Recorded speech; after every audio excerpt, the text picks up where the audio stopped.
সবাইকে আজকের আরো একটি অ্যানালাইসিস ভিডিওতে স্বাগতম জানাচ্ছি। আমাদের সিরিয়াল যে অ্যানালাইসিস গুলো আমরা পাবলিশ করছি তার মধ্যে অন্যতম একটা সিরিজ ছিল যে ব্যাংকের ইনস্ট্রুমেন্ট গুলো নিয়ে আমরা সিরিজ অ্যানালাইসিস আমরা পাবলিশ করে আসছি বিগত বেশ কিছুদিন যাবত।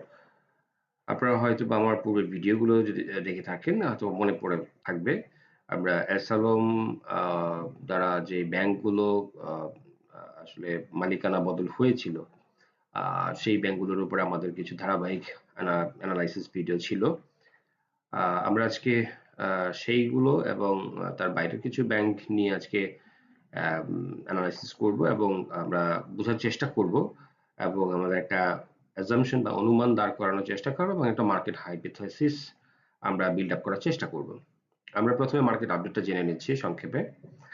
আমরা বেশ কিছুদিন যাবত বলে আসছিলাম যে মার্কেটের একটা কনসলিডেশন চলছে এবং এই কনসলিডেশন ফেজটা এখনো পর্যন্ত শেষ হয়নি, বরং এটা অলমোস্ট শেষের দিকে এবং এখান থেকে মার্কেট রিবাউন্ড করে ভালো হওয়ার একটা চান্স বা স্কোপ আছে এবং সেটা আমরা বলেছিলাম যে ইলিয়ট ওয়েভের থার্ড ইম্পালসিভ ওয়েভটা এখনো পেন্ডিং আছে এবং থিওরিটিক্যালি এখনো পর্যন্ত ইলিয়ট ওয়েভের যে মেকানিজম সেটা কিন্তু এই মার্কেটে এখনো ভ্যালিড আছে এবং আমি এখানে ধারণা করছিলাম এবং বলেছিলাম যতক্ষণ পর্যন্ত এটা ভ্যালিড থাকবে ততক্ষণ পর্যন্ত 700 থেকে 800 পয়েন্ট অথবা 700 পয়েন্ট একটা র্যালি আমরা হয়তোবা সামনের দিনগুলোতে দেখতে পাবো। তো অলরেডি আমি সেই জোনটা হচ্ছে 5630টা হলো সাপোর্ট জোন। তো সেই লেভেলের উপর থেকে যদি আমি কাউন্ট করি আমি 5700 থেকেই কাউন্ট করছি এবং সেইখান থেকে যদি 700 পয়েন্ট আমরা কাউন্ট করি তাহলে 6400 পর্যন্ত ইন্ডেক্সের একটা আপওয়ার্ড মুভমেন্ট আমরা খুব শীঘ্রই দেখব বলে আমি অনুমান করছি।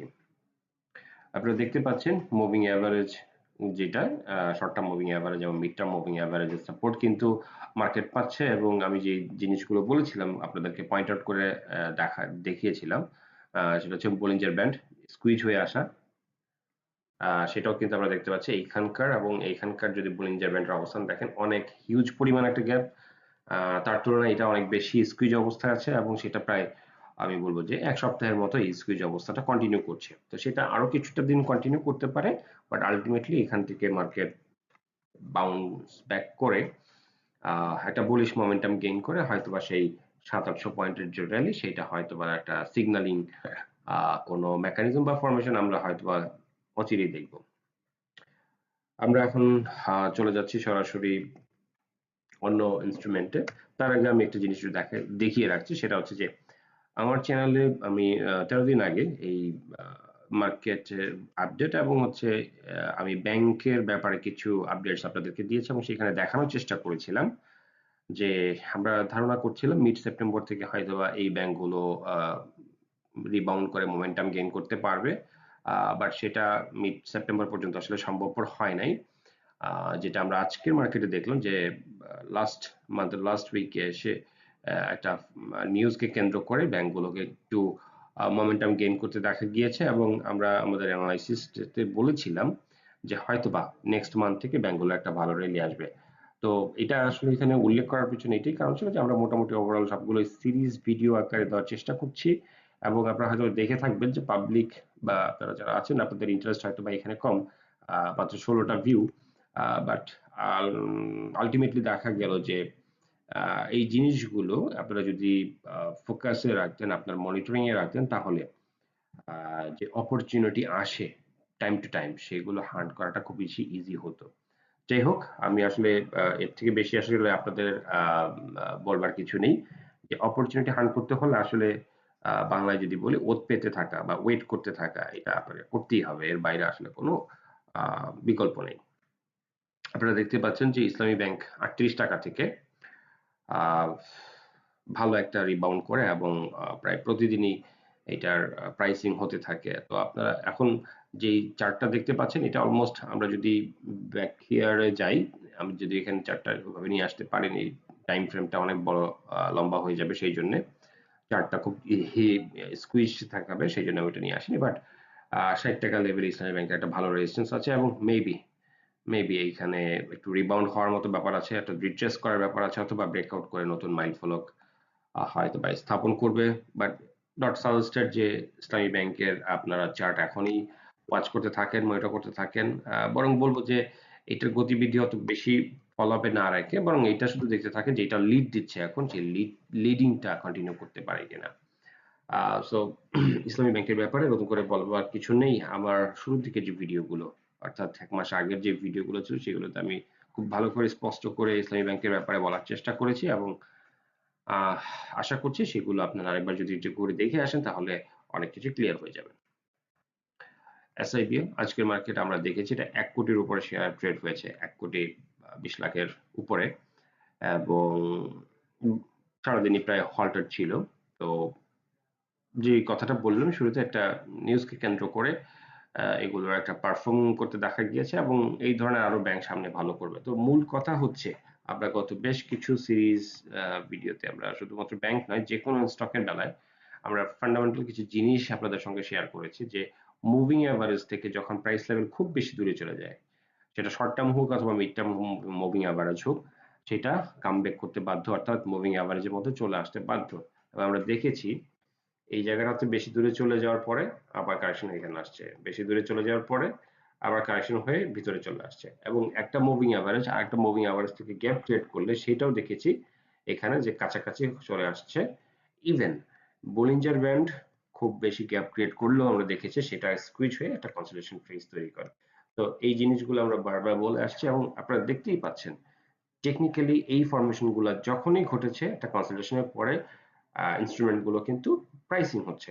সো আপনারা অবজারভেশন এবং ওয়াচে যদি রাখতেন বা রাখেন, তাহলে এটার দ্বারা ভালো একটা সিগন্যাল জেনারেট হচ্ছে বা হচ্ছিল আপনারা ধরতে পারতেন, এবং সেই অনুযায়ী হয়তো বা অ্যাকর্ডিংলি একটা ডিসিশন মেক করতে পারতেন, যেটা আমাদের স্লোগান হচ্ছে ইনফর্মড, মেক ইনফর্মড ডিসিশন। যাই হোক, আমরা পরবর্তী ইনস্ট্রুমেন্টে যাচ্ছি।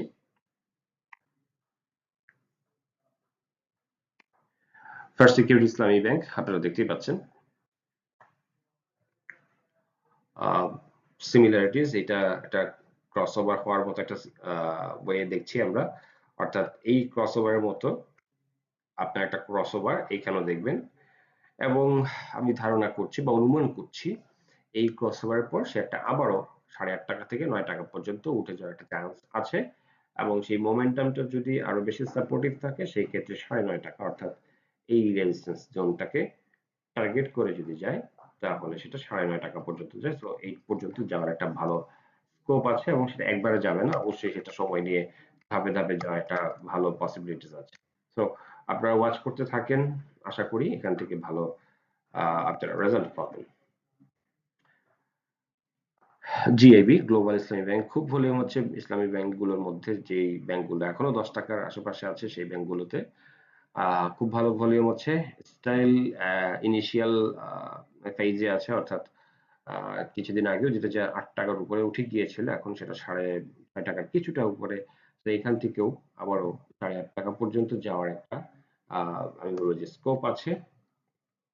এবং আমরা এখানে যে জিনিসটা দেখতে পাচ্ছি, আপনারা যদি শর্ট টার্ম মুভিং অ্যাভারেজের সাপোর্টে কিছু ড্র করার চেষ্টা করেন, দেখবেন একটা যে রেজিস্ট্যান্স জোন ছিল সেটার বাইরে চলে গিয়েছে, এবং এটা মোটামুটি বলা যায় যে এই স্কুইজ অবস্থা আসতে পারে, হতে পারে এটা ব্রেকআউট করে বাইরে চলে যেতে পারে, অথবা এখান থেকে কিছুটা কারেকশন হয়ে আবার উঠতে পারে। তো যেহেতু ব্যাংকের একটা ভালো মোমেন্টাম চলে আসছে, সম্ভাবনা কম এটা আবার রিট্রেস করে, বরং এই প্রাইস লেভেল গুলোতেই কনসোলিডেশন হয়ে প্রাইসটা আপওয়ার্ড হওয়ার চান্স খুবই হাই, এবং সেই ক্ষেত্রে এই যে ক্রসওভার গুলো হয়েছিল, এই যে ক্রসওভার গুলো হয়েছিল এই টাইপের ক্রসওভার এখানেও নিয়ার ফিউচারে দেখা যাবে।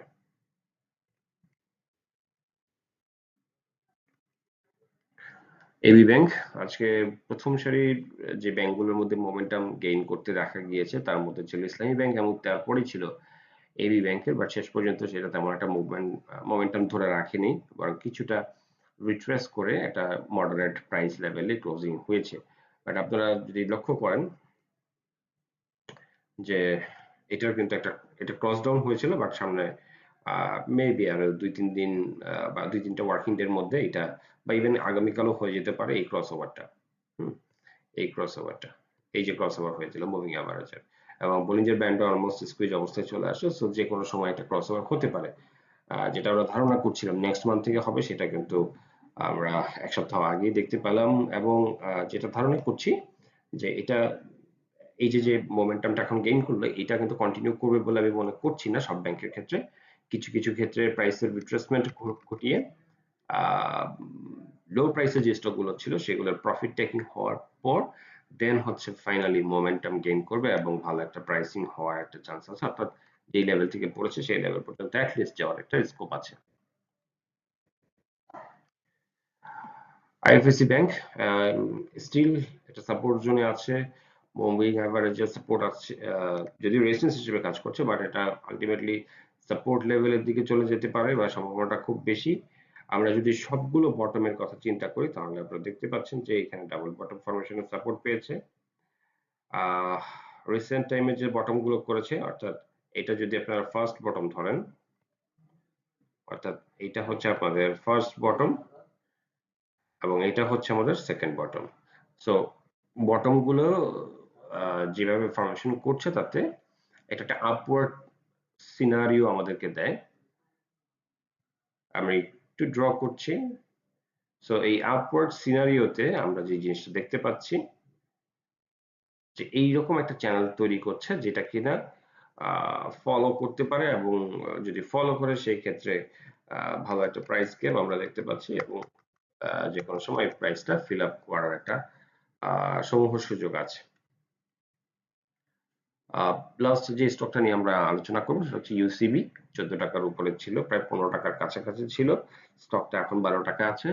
যে কোনো সময় মুভিং অ্যাভারেজের ক্রসওভারটা আমরা হয়তোবা দেখবো, যেহেতু এখানে প্রায় শর্ট টার্ম মুভিং অ্যাভারেজ নিচের দিকে, সো যে কোনো সময় এটা ক্রস আপ করে উপরের দিকে যেতে পারে।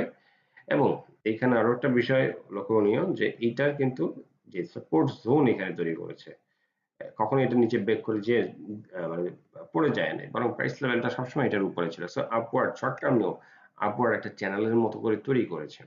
সো এটা দেখার বিষয়, নজরে রাখার বিষয়। এখানে যে কোনো সময় অপরচুনিটি ক্রিয়েট হতে পারে এবং সেগুলো আপনার যদি হার্ন করতে হয় বা ক্যাচ করতে হয় তাহলে অবজারভেশন ছাড়া বিকল্প কোনো কিছু নেই। ব্যাংকগুলোর ব্যাপারে আমাদের আজকের শর্ট একটা ভিডিও এই জন্যই দিলাম, যে আমাদের যে সিরিজ ভিডিওগুলো আমরা পাবলিশ করি সেগুলো যদি আপনারা ওয়াচে রাখতে থাকেন, কোনো না কোনো এক সময় চার্ট ভালো হলে এটা সিগন্যাল জেনারেট করবেই, এবং সেই ক্ষেত্রে আপনাদের জন্য ভালো একটা অপরচুনিটি তৈরি হতে পারে, এবং সেটা বেনিফিশিয়ালও হতে পারে ফিনান্সিয়ালি এবং ইনভেস্টমেন্টের ক্ষেত্রে। সো আজকে আর আহ, আমাদের ভিডিওটা বাড়াচ্ছি না।